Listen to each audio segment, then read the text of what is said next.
Welcome to the Freaky Stories podcast. It is. Get ready for your daily dose of the strange. And captivating. Captivating. Today, we're embarking on a freaky probe. A freaky probe. Into two truly unique stories. Yeah. You shared some fascinating material with us. Absolutely. And we've extracted the most intriguing bits. The most intriguing bit. Just for you. That's right. First up, imagine a Wild West show in space. Oh, wow. We'll dive into how two cowboy reenactors ended up as interstellar pioneers. It's an amazing concept. What happens when you mistake Wild West showmen for actual astronauts? I mean, talk about a culture clash. Yeah. The flash fiction story you sent really paints such a vivid picture of these two guys, Hank and Jebediah, right? Right. They're deeply immersed in their roles as authentic cowboy reenactors, and they're preparing for what they believe is just another gig, this pioneer program with NASA. I love Hank's immediate skepticism about the spaceship. Oh, yeah. He dismisses it as an oversized tin can, Whoa. which speaks volumes, I think. Yeah, it does. It really highlights how our existing frames of reference, Wow. shape how we perceive the unknown. Like, you see something that you don't understand, and your brain tries to make sense of it based on what you already know. It's like trying to fit a square peg into a round hole. Exactly. And then you have Jebediah with his more pragmatic view. Pays good, though, he says. Right. Like classic Jebediah. It's so funny, but it's also very human, Totally. Sometimes necessity, or just a good opportunity, can lead us down the most unexpected paths. Absolutely. Regardless of what we think we understand. But here's where it gets really interesting. Okay, I'm all ears. NASA, perhaps operating under some unique interpretations of their applications, What? mistook Hank and Jebediah's very convincing stage personas, all that cowboy swagger, the self-reliance as evidence of genuine real grit. Oh, no. What does that tell you about how we judge people based on outward appearances? Wow. Well, I mean, it really underscores how effectively crafted performances, even if they're fictional, can project qualities that are perceived as authentic. It's like we see what we want to see sometimes. Right. It makes you wonder how often in real life we make assumptions about people's capabilities just based on, curated presentations. Either intentional or not. Exactly. And then, bam! Whoa. Suddenly, our two cowboys are strapped into a rocket. No way. The story describes the launch with incredible comedic timing. I bet. Jeb turning greener than alien slime. Oh, I can just picture it. I can just imagine. And Hank's holler. Yeah. Apparently, it rivaled the rocket's roar. Oh, that's amazing. Yeah. It's the ultimate, out of their element scenario. It's like taking someone whose expertise lies in, horsemanship Right. and putting them in a zero-gravity environment. Where up is down and down is up. Their foundational knowledge, everything they know to be true, suddenly it becomes irrelevant. Yeah, in the traditional sense at least. It's how they adapt that's so compelling. Oh, absolutely. Hank's instinct to lasso a floating wrench, Oh, yeah. comparing it to being a fly in a tumbleweed. Wow. It just shows this remarkable ability to translate familiar concepts to a totally alien situation. It really does. I mean, it's a testament to resourceful thinking, wouldn't you say? Oh, absolutely. It's not about having textbook knowledge of astrophysics or rocket science. It's about applying a practical mindset to the immediate challenges. Jebediah with his six-shooter, Oh, yeah. ready for alien encounters. It's hilarious. That is. But it also speaks to this, core belief in self-defense. Right. Relying on familiar tools, Right. even in the face of the completely unknown. I think that's something we can all relate to a little bit. Absolutely. When we're outside of our comfort zone, we tend to grasp for the things that we know, the things that feel safe and familiar. And Hank seeing the spaceship as just a fancy ornery horse needing a good bucking, that's pure cowboy problem solving right there. It is. It's about finding a way to relate to something intimidating by framing it in familiar terms. And then they land They make it. on Lunar Base Alpha. Wow. Can you picture the scene? Oh, yeah. These grizzled cowboys stepping out, smelling of campfire and beans, Oh, my gosh. into this sterile, high-tech environment. The contrast. Oh, it must have been incredible. It's like worlds colliding. The flash fiction describes Commander Stevens as looking set for a stroke. Rightfully so. Right. The clash of cultures It's almost too much to imagine. It really forces us to consider what we value as expertise or qualification, wouldn't you say? I think so. You have these astronauts, years of rigorous scientific training, Right. and suddenly these two individuals with a completely different skill set are part of their mission. It's like, who are the real pioneers now? It really challenges the traditional notions of, who belongs in a pioneering role. And Hank, in his infinite cowboy wisdom, Oh, yeah. just tips his hat and declares, ma'am, we got your pioneer spirit right here. Okay. It's perfect. It is. It's this unwavering self-belief, this inherent confidence in their ability to figure things out. That's so striking. It speaks to the idea that sometimes attitude and a willingness to face challenges head on, can be just as valuable as formal training. And this becomes particularly relevant, I think, Yes. when dealing with truly novel situations. Right, where existing protocols just might not apply. Exactly. So what happens next? Which leads us to the alien diplomacy mission. Oh, wow. NASA, in what must have been a moment of sheer desperation, Okay. or maybe genius, Or maybe genius, yeah. decides to bank on a down-home handshake as their best bet with this skittish alien race. A down-home handshake. What does that even mean in this context? It suggests that sometimes the most unexpected, the most unconventional approaches can be surprisingly effective, Right. when you're dealing with completely unknown entities or cultures. It throws into question all our assumptions about universal communication and understanding. So did it work? And it works.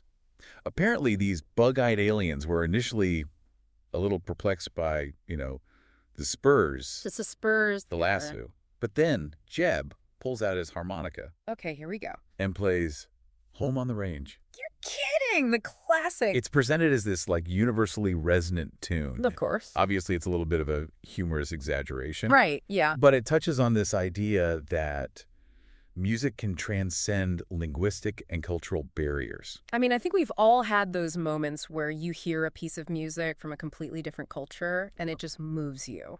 It appeals to something fundamental. Yeah. Sentient beings. Exactly. Something deeper than words. And I'm sure Hank's rope tricks didn't hurt in breaking the ice either. Oh, I bet. Before you know it, you got this interstellar square dance Oh, happening. I love that image. It's cowboys, astronauts, and aliens all kicking up moon dust together. It's so wonderfully absurd. But you know what it highlights? It highlights the power of shared experience. Even something as simple as music and dance.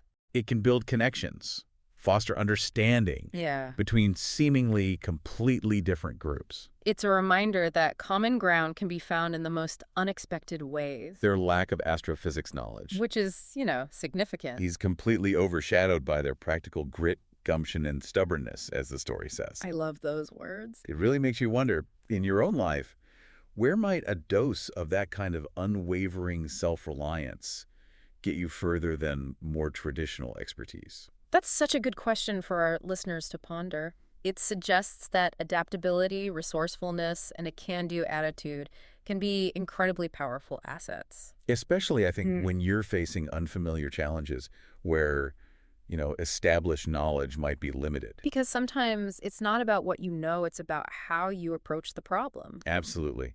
And there's this really poignant moment in the story where Hank looks at Earth and feels this cowboy's kinship with those wide-open spaces. Oh, wow, that's beautiful.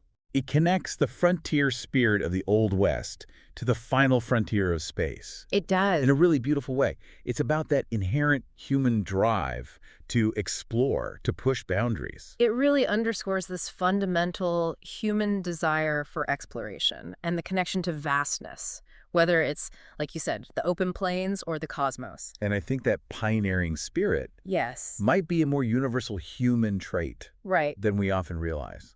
Absolutely. It manifests in different ways across different contexts. And what's so fascinating is how NASA's initial panic at this accidental launch turns into amazement as their cowboy cosmonaut reality feed becomes a massive hit. Of course, people love an underdog story. Right. The public is clearly captivated by this totally unconventional approach to space travel. It's like watching a live-action space western unfold. It shows what resonates with people, Yeah. Authenticity. Yeah, the unexpected, the relatable. Even in extraordinary circumstances. The Cowboys' down-to-earth approach provided a human element that those traditional space missions, so focused on technical complexities, might sometimes lack. And let's face it, sometimes those technical details can be a little dry. Okay, so these guys are solving problems with square knots and campfire savvy. I love it. They're turning meteor showers into rodeos. Oh my God. They're even finding water with dousing rods and faith. You can't make this stuff up. Or maybe you can. They become these legendary figures. They do. The galaxy's wildest ambassadors. I would watch that reality show. It's a reminder that sometimes simple solutions rooted in experience can be surprisingly effective. Absolutely. It challenges the notion that complex problems always require complex solutions. Sometimes a straightforward, practical approach based on tried and true methods can yield unexpected success. Even in the most advanced technological settings. Precisely. And the flash fiction ends with this lovely image of Hank and Jebediah under alien constellations. Okay. They're playing harmonica, cards, their laughter echoing. Wow, that's a beautiful image. It's this beautiful, surreal end to their story. It really is. It highlights our human need for connection Right. and simple pleasures, no matter where we are in the universe. It emphasizes the enduring importance of human connection Yeah. and the comfort we find in those familiar rituals. Even in the most alien of environments. It's a powerful reminder of what truly grounds us. Regardless of technological advancements, or the strangeness of our surroundings. Exactly. Okay, are you ready for a completely different kind of story? I'm ready for anything. Bring it on. Okay, shifting gears completely for our second freaky probe. Let's do it. Leonidas and Xerxes. Battle of the Bands. Talk about an unlikely scenario. It's so out there. We've got historical enemies settling their differences through a rock-off. Who would have thought? The flash fiction sets up this epic clash, not on a battlefield, but on a massive stage, larger than any battlefield Leonidas had ever faced, with buzzing amps and blinding lights. The imagery is so vivid. I know. The juxtaposition of ancient conflict and modern musical warfare is just immediately compelling. And the opposing bands. Oh, They're just brilliantly conceived. So tell me about these bands. Leonidas of Sparta and his band, described as burly Spartans with bandanas, Okay. versus Xerxes, king of Persia, Of course. and his immortals, rocking edgy eyeliner and ripped tunics. The visual alone, I would love to see this concert. It's fantastic. What does this kind of reimagining of these historical figures, Right. tell us about how we view the past? It's fascinating, isn't it? It suggests this human tendency to reinterpret and reimagine historical narratives through a contemporary lens. Like, we're finding new ways to explore these enduring themes, conflict, rivalry, and ultimately maybe reconciliation. And it lets us engage with these figures Right. in a fresh, Yeah. unexpected way. It's a new way to look at history. And in this story, you can practically feel the lingering hatred and the musical tension in the air. Oh, yeah. This isn't just a concert. It's more than a concert. It's a continuation of their centuries-long conflict, Right. just with guitars instead of swords. It highlights how deeply ingrained these historical rivalries can be and how they can manifest in different forms across time. Like, the core issues might remain the same, Right. but the battleground shifts. The weapons change. And then you have the Oracle's decree. This Battle of the Bands is the only way to resolve the conflict and the disputed lands. It adds this whole other layer of ancient prophecy and high stakes. It's not just a concert anymore, is it? It's not just bragging rights. No, this is serious. It's about the future of their kingdoms. It elevates the seemingly frivolous premise of a battle of the bands to something of real consequence. Like, they're taking it seriously. They are. Which means we have to take it seriously, too. Exactly. So how does it start? And then the first notes hit. Here we go. The immortals unleash this powerful riff, Oh, yeah. and Xerxes' battle cry transforms into this intense vocal performance. It's like a rock opera. You can almost hear the sheer power and ego in his delivery. It's a power ballad for sure. It sets the stage for a dramatic confrontation, doesn't it? Oh, yeah. Establishes the musical prowess of Xerxes and his band. But the Spartans are ready. Oh, I bet they are. Leonidas and his band launch into their raw, head-banging anthem. I love it. A Spartan war hymn reborn as rock and roll. It's the perfect musical representation of their culture. So powerful. Powerful, direct, unapologetic. That's the Spartans in a nutshell. The flash fiction describes their armies on stage, battling with guitar solos and drum breaks.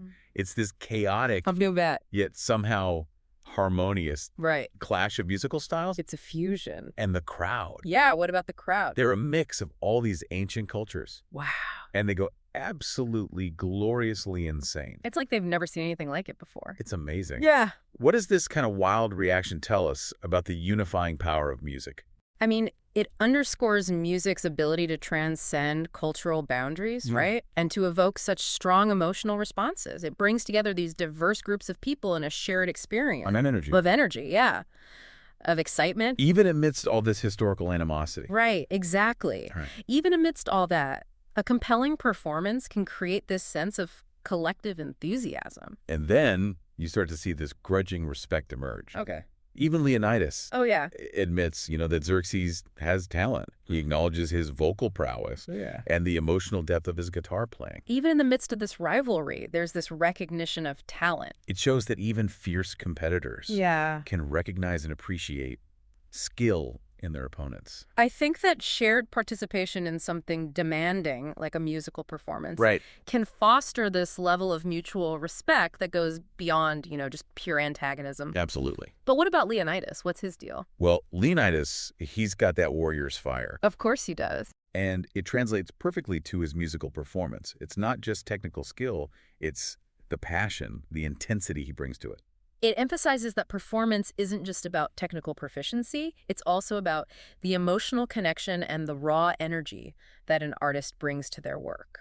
And after this incredible musical clash, the announcer declares a tie. A tie? No way. You could just imagine the suspense. Wow, right? And then just the eruption of jubilation and bewildered rage from the crowd. The mixed emotions. It leaves the conflict unresolved, at least in the traditional sense. Right. But it opens up all these new possibilities. It does. The tie serves as a narrative turning point, doesn't it? It prevents a clear victory for either side, which forces Leonidas and Xerxes to confront each other in a whole new way, beyond that traditional dynamic of victor and vanquished. And so both leaders, initially frustrated, of course, end up sharing wine, grudgingly acknowledging each other's musical abilities. That's huge.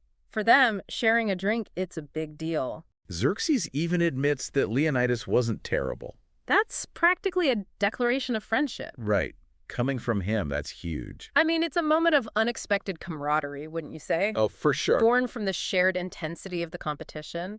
The act of sharing a drink, offering even hesitant praise, signals a real shift in their relationship. Like, it's moving beyond that pure antagonism. And then you have Leonidas calling Xerxes a gaudy peacock. Oh, Leonidas. But admitting he has potential. I love it. It's the start of something new. It is. It's the beginning of this surprising respect. The insults, softened with a hint of acknowledgement, indicate this newfound familiarity. Like, the rigid boundaries that used to define their relationship are starting to loosen a bit. It's so much more human than their previous encounters, just battling it out on the battlefield. Yeah, it's real. It's progress. And this new kind of truce. Yeah, tell me about that. It's so much more interesting than just a regular treaty. It's built on this mutual respect for each other's unexpected talents. They found common ground in a very unexpected place. A shared experience that transcends all this political conflict. It underscores the idea that shared creative endeavors, even something as seemingly unconventional as this battle of the bands, can sometimes forge much stronger bonds than formal agreements or treaties. Absolutely. Yeah. And then Xerxes suggests a rematch. Oh, of course he does. He's got the competitive spirit. He wants to expand the competition. To include who? Bring in other ancient powers like the Athenians, the Macedonians. It's like this whole new way for these civilizations to interact and compete. And maybe even to understand each other a little better. Exactly. I mean, it opens up the possibility for ongoing engagement, right? Yeah. And a shift from purely military conflict to a more creative, maybe even entertaining form of rivalry. It's like they're taking their aggression out on their instruments instead of on each other. Exactly. The flash fiction ends with them toasting the moon. To the moon. And the messy, vibrant pulse of being alive. That's beautiful. It really captures the essence of their newfound understanding. It's about finding common humanity in the midst of all this historical conflict. It's a powerful image of reconciliation, wouldn't you say? Absolutely. The recognition of this shared human experience that just transcends historical grievances. It's about so much more than who won the battle or who has more land. Right. It's about remembering that we're all in this together. So there you have it, 2 freaky probes that hopefully spark some interesting thoughts for you. They were thought-provoking. From cowboys conquering the cosmos with down-to-earth ingenuity With a lasso and a six-shooter. to ancient rivals finding common ground in a stadium-shaking battle of the bands. Battle of the bands. Sometimes the most unexpected solutions Yeah. and connections, really, Your connections. can arise in the strangest of circumstances. It's true. What stood out most to you in these tales? Ooh, that's a tough one. Did you find the cowboys' practical approach to space travel more surprising? Or the idea of warring kings harmonizing on stage more thought-provoking? Both stories are so unique and unexpected. I think what I love about them is how they challenge our assumptions about expertise, about problem solving, and about finding common ground. Exactly. And for our listeners out there, Yes. consider this. What seemingly disparate areas in your life might hold surprising points of connection or unexpected solutions That's a good one. if you approach them from a different angle? Perhaps the logic of one field could unlock a challenge in another. It's all about perspective, isn't it? Sometimes a fresh perspective is all it takes to see things in a whole new light. It's something to ponder as you go about your day. Thanks for joining us on the Freaky Stories podcast. Don't forget to rate and follow for more freaky stories. More freaky stories.